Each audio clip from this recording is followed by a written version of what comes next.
अस्सलाम वालेकुम नाज़रीन, आप देख रहे हैं जेके न्यूज़ और मैं हूं उसामा हिजर।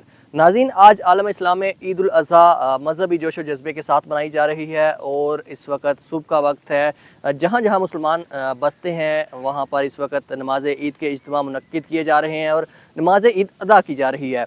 मैं इस वक्त मीरपुर में ईदगाह F1 में मौजूद हूँ और यहाँ पर नमाज ईद अदा की गई है आपसे कुछ देर कबल, और बड़ी तादाद में यहाँ पर जो है मीरपुर के बासी मौजूद थे, ज़िले इंतज़ामिया के ऑफिसरान, काउंसलर, सियासी समाजी शख्सियात, नन्हे बच्चे जो है अपनी फैमिलीज़ के साथ, वालिदैन के साथ यहाँ पर आए हैं और उन्होंने नमाज ईद जो है वो अदा की है।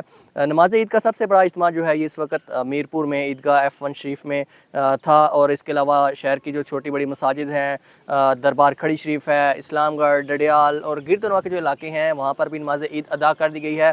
बड़ी तादाद में जो मुसलमान हैं उन्होंने नमाज ईद के इज्तिमात में शिरकत की है और नमाज ईद अदा की है। नमाज ईद के बाद खुसूसी तौर पर जो दुआ है वो कश्मीर और फ़लस्तीन के मुसलमानों के लिए की गई है।